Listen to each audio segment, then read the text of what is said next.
आज तीसरे दिन का आगाज़ कुछ अच्छा नहीं रहा। पूरी पाकिस्तान की टीम 264 पे आउट हो गई। लेकिन जिस तरह पाकिस्तानी बॉलर्स ने दूसरी इनिंग में बॉलिंग शुरू की, ख़ास तौर पे शाहीन शाह अफरीदी और मीर हमज़ा ने, तो पूरी ऑस्ट्रेलियन बैटर्स को हिला के रख दिया और इस वक्त 59 रन्स पे ऑस्ट्रेलिया के 4 खिलाड़ी आउट कर दिए। जो पेस रिक्वायर्ड थी पाकिस्तानी बॉलर्स की तरफ से वो आज नज़र आई। जो लाइन और लेंथ जो जिस लाइन और लेंथ से शाहीन शाह अफरीदी ने पहले बॉलिंग की, उसके बाद उन्होंने 2 विकेटें हासिल की। फिर उसके बाद मीर हमज़ा आया और मीर हमज़ा ने जो बॉलिंग की है और जिस तरह उन्होंने बोल्ड मारे ट्रेविस हेड को, वो बहुत क्लास की बॉलर, यानी कि साबित किया मीर हमज़ा ने, जो कि मैंने कल भी बात की थी कि मीर हमज़ा को अब दूसरी इनिंग में ऐसी बॉलिंग करके साबित करना होगा, क्योंकि यहाँ पे उनको काफ़ी मदद मिलेगी जिस तरह के वो बॉलर हैं और वो साबित इस वक्त कर रहे हैं। यानी कि इस वक्त पाकिस्तानी बॉलर्स ऑन फायर हैं, यानी कि बहुत अच्छा मौका है पाकिस्तान को कि कम टारगेट मिले और पाकिस्तान ये टेस्ट मैच जीत जाए। 23 साल बाद पाकिस्तान ऑस्ट्रेलिया से ज़मीन पे कोई टेस्ट मैच जीतने जा रहे हैं। इस वक्त पाकिस्तान की पूरी टेस्ट मैच पे ग्रिप आ चुकी है। इस वक्त 4 खिलाड़ी आउट हैं। सिर्फ बहुत मज़ामत कर रहे हैं। 113 की लीड ज़रूर हो गई ऑस्ट्रेलिया के पास, लेकिन बहुत मज़ामत कर रहे हैं इस वक्त माश और स्मिथ।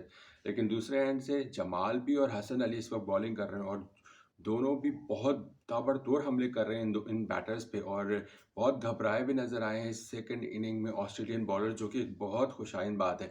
यही चीज़ कब की कमी नज़र आ रही थी पाकिस्तानी बॉलर्स में पहले टेस्ट मैच में भी और पहली इनिंग में भी। पहले इनिंग में भी फिर भी पाकिस्तानी बॉलर्स ने कुछ बेहतर बॉलिंग की थी as compared to first test match. लेकिन जो दूसरी इनिंग में इस वक्त बॉलिंग चल रही है, वो नज़र आ रही है कि पाकिस्तान की पेस जो है ना वो वापस आ रही है। पाकिस्तानी बॉलर्स अपनी लाइन और लेंथ जो खो बैठे थे, उसमें वो वापस आ चुके। और जितनी तारीफ़ की जाए वो कम होगी, क्योंकि इस वक्त शाहीन शाह अफरीदी ने जिस तरह की स्टार्ट में बॉलिंग की और विकेट हासिल किए और डेविड वार्नर और ट्रेविस हेड जैसी बड़ी विकेटें हासिल करना कोई आसान काम नहीं आता है। तो ख्वाजा हो की भी विकेट बहुत इंपॉर्टेंट थी। तो ऑस्ट्रेलिया इसको बहुत बहुत मुश्किल में है और पाकिस्तान के लिए इस वक्त रिलैक्स होने का टाइम नहीं है। मज़ीद इन पर ताबड़तोड़ हमले करने चाहिए, इन पर और अटैक करें ताकि टारगेट कम से कम पाकिस्तान को मिले। अगर पाकिस्तान को 200 रन या 220 तक का टारगेट मिल जाता है, तो पाकिस्तान के लिए टेस्ट मैच जीतना बहुत आसान होगा, क्योंकि अभी बहुत दिन पड़े। ये पिच इस काबिल नहीं है कि इस पे ज़्यादा देर ठहरा जाए, लेकिन आराम-आराम से भी अगर आप खेल के स्कोर करना चाहें तो कर सकते हैं। इस वक्त मार्श और मिचेल मार्श और स्मिथ जो है बहुत भरपूर कोशिश कर रहे हैं कि स्कोर को आगे लेके जाया जा सके।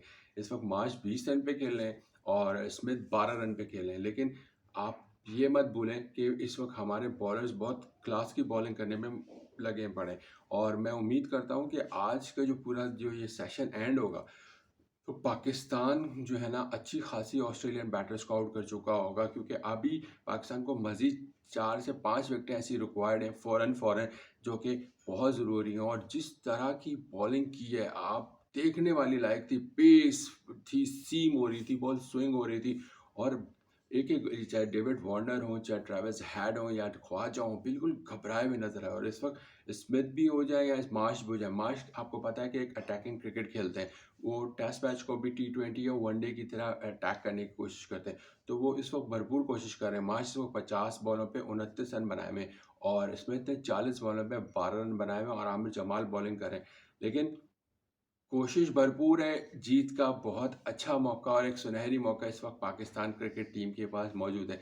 स्टार्ट में मैंने आपसे कल भी कहा था कि मोहम्मद रिजवान को बहुत ज़रूरी होगा कि वो आके इस पॉइंट पे स्कोर करें ताकि पाकिस्तान कम से कम लीड की जो टारगेट है वो कम हो। लेकिन एज ऑलवेज जिस चीज़ का मुझे डर था, मोहम्मद रिजवान भी फ्लॉप हो गए और जिनकी जो बिल्कुल रिजवान इसलिए आए थे कि सरफराज की परफॉर्मेंस अच्छी नहीं थी। तो ये भी साबित हुआ कि अगर सरफराज भी हो, सरफराज को बैठाना गलत साबित हुआ। और मैं क्योंकि रिजवान की खुद की इंडिविजुअल बैटिंग परफॉर्मेंस सिफर थी। हाँ, विकेट कीपिंग उन्होंने अच्छी की है और कैचेस उन्होंने अच्छे लिए, लेकिन मोहम्मद रिजवान भी 42 रन बनाकर आउट हो गए। फिर 33 पे जमाल खेलते रहे, 21 रन नॉट आउट रहे वो, 21 शाहीन शाह अफरीदी बनाए। तो कुछ स्कोर इस तरह करते करते पाकिस्तान ने अपनी पहली इनिंग का जो आज सुबह आगाज़ किया है वो 264 पे किया। 264 पे पूरी टीम चली गई और लीड उनको मिल गई अच्छी खासी।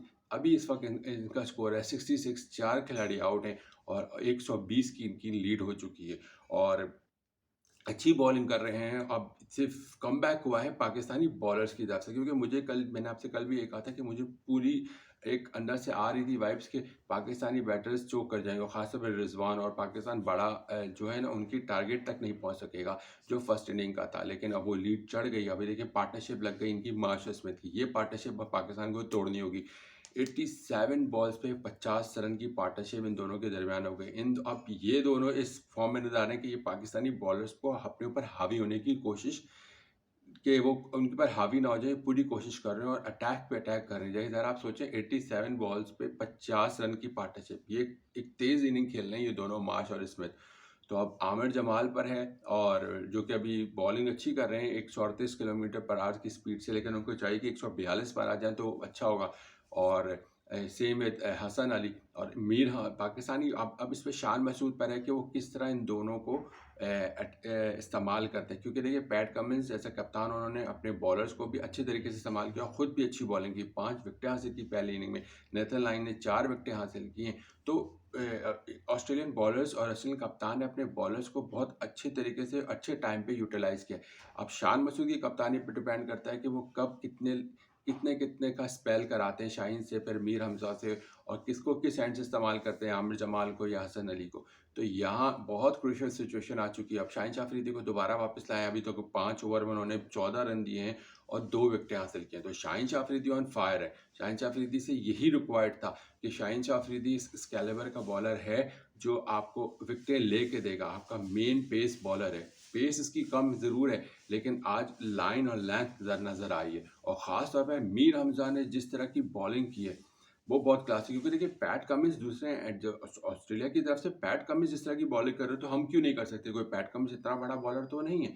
पैट कमिंस है अच्छे बॉलर, लेकिन इतना बड़ा बॉलर नहीं। हम जितने मशहूर हैं कि हमारे पास बेहतरीन फास्ट बॉलर्स हैं, तो पैट कमिंस उतना अच्छा और इतनी क्लासिक बॉलर नहीं है जितनी उसने भी बहुत अच्छी बॉलिंग करके साबित किया है। बेशक वो आईपीएल में बहुत महंगा तरीन बिका है, लेकिन शाहीन शाह अफरीदी इस वक्त अच्छी बॉलिंग कर रहे हैं, लेकिन पेस थोड़ी सी कम है। देखें अभी उन्होंने आए हैं, इतना भी स्पेल है, थोड़ा सा वार्म अप हो रहे हैं मेरे ख्याल से 128 की किलोमीटर पर आवर की स्पीड से। ये इनका स्टैंडर्ड नहीं है। पाकिस्तानी बॉल्स का स्टैंडर्ड 140 से अबव का है, और एवरेज 140 से अबव का होना चाहिए पाकिस्तानी बॉलर्स का, क्योंकि हमारी तो बुनियाद, हमारी तो तारीख ही फास्ट बॉलर्स पर है।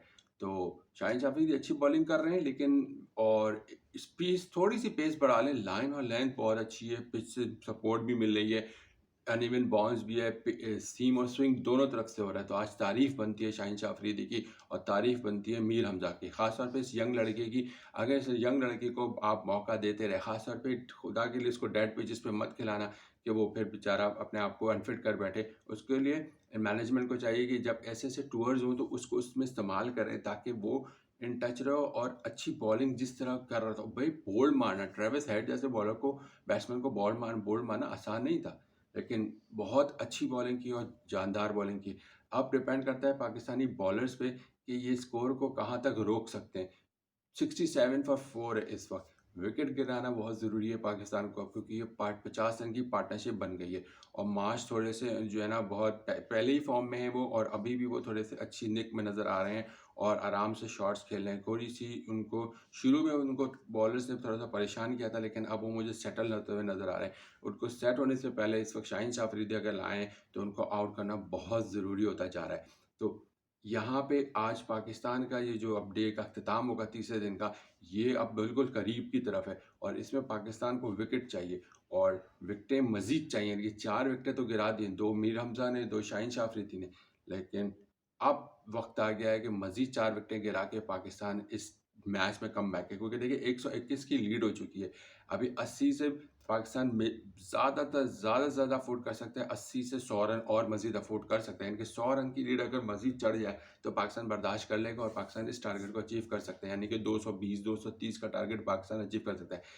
वरना सेकंड बैटिंग, लास्ट बैटिंग यानी कि फोर्थ बैटिंग पे इस पिच पे 250 से ज़्यादा का स्कोर को स्कोर करना आसान नहीं होगा। साउथ अफ्रीका कह रहा हूँ, ऑस्ट्रेलिया बड़े आराम से इसको डिफेंड कर लेगा, जो पाकिस्तानी बैटर्स का हाल चल रहा है। तो 250 रन का स्कोर भी बना तो पाकिस्तान इस मैच को अपने हाथ में ले सकता है। और मुझे सिर्फ हैरत इस बात की है कि आज जो कैच छोड़ा है बाबर आजम ने, वो बहुत ही ज़्यादा, और मुझे हैरानगी है कि भाई आप ऐसे मौके पे कैच छोड़ कैसे देते हो। समझ में नहीं आ रहा। मीर हमजा आमिर जमाल की बॉल पे बाबर आजम ने स्लिप पे कैच छोड़ दिया इस वक्त। और क्या बोल सकते हैं मैं इस वक्त, एकदम एक बेहतरीन अपॉर्चुनिटी थी और कैच ड्रॉप कर दिया। और अब एक और बॉल हुई जिसपे शाहीन शाहीन की बॉल, रिजवान ने बॉल को ड्रॉप पीछे जाने दिया है, उनसे विकेट कीपिंग में बॉल मिस हुई है। और फिर क्या कह सकते हैं, अब आप बताएं। एक पहली आमिर जमाल की बॉल पे कैच ड्रॉप हुआ मिचेल मार्श का, जब बाबर आजम ने कैच ड्रॉप कर दिया। और अब अब बाबर आजम के बाद अब रिजवान ने बहुत बेकार विकेट कीपिंग की जिससे उनको 2 रन मिल गए। देखें अब 122 रन की उनकी लीड हो चुकी है। अब इस तरह की अगर आप हरकतें करेंगे, इस तरह की मिसफील्ड और इस तरह के कैचेस, इजी कैच था। अब वहां से अब्दुल्ला शफीक को हटाया तो उसने कैच छोड़ दिया। उसके बाद बाबर आजम के हाथ में आई तो बाबर आजम ने कैच छोड़ दिया। और बाबर आजम के हाथ से निकल के सलमान आगा के पास आई थी तो सलमान आगा बेचारे, उसका उसका तो कोई भी कसूर नहीं था क्योंकि वो तो बिल्कुल भी रेडी नहीं था। लेकिन बाबर आजम ने जिस तरह कैच छोड़ा है, बहुत बैड पैच चल रहा है बाबर आजम का। Sorry, it's Abdullah Shafique, I am sorry. बार बार मैंने मुझे लगा कि बाबर आजम ने, ये एक बार फिर अब्दुल्ला शफीक। असल में अभी बाबर आजम फिर से आए हैं। वो अब्दुल्ला शफीक को हटाया है और बाबर आजम को स्लिप पे लाए हैं, तो वो पिक्चर में नजर आ रहा था कि वो बाबर आजम। लेकिन मिचेल मार्श का कैच छोड़ा है अब्दुल्ला शफीक। तो अब फिर से अब्दुल्ला शफीक ने फिर से गुबार कर तीसरा कैच छोड़ा है इस टेस्ट मैच में अब्दुल्ला शफीक ने। और ये दूसरी इनिंग में ये पहला कैच है अब्दुल्ला शफीक की तरफ से जो कैच ड्रॉप हुआ है। मैं बिल्कुल बिल्कुल पिक्चर पे इस वक्त स्लिप पे बाबर आजम फौरन आ गए थे। जैसे कप्तान ने अब्दुल्ला शफीक को हटाया था और बाबर आजम को लाया था, तो नजर आया कि दूसरी स्लिप, पहली स्लिप पे बाबर आजम ने शायद कैच छोड़ा, लेकिन ये अब्दुल्ला शफीक थे जिन्होंने ये कैच छोड़ा। एज ऑलवेज अब्दुल्ला शफीक ने ये तीसरा कैच छोड़ा है इस टेस्ट मैच में। भाई विकेट्स इंपॉर्टेंट है, कैच इंपॉर्टेंट है, अदरवाइज आपसे ये टेस्ट मैच हाथ से निकल जाएगा। लेकिन इस वक्त पाकिस्तान की ग्रिप भरपूर है इस टेस्ट मैच में। अब आगे देखते हैं क्या होता है। बहुत heads off to Mir Hamza और शाहीन शाह अफरीदी, जिस तरह की इन दोनों ने बॉलिंग की है। अपनी राय का इजहार कीजिएगा कि ये जो सिचुएशन चल रही है इस पर आपको क्या लगता है कि पाकिस्तान ये टेस्ट मैच जीतेगा या हार जाएगा। अच्छी अपॉर्चुनिटी है पाकिस्तान के पास, एक मौका आया है इस टेस्ट मैच को जीतने का 23 साल बाद। अपना ख्याल रखिएगा। अल्लाह हाफिज़।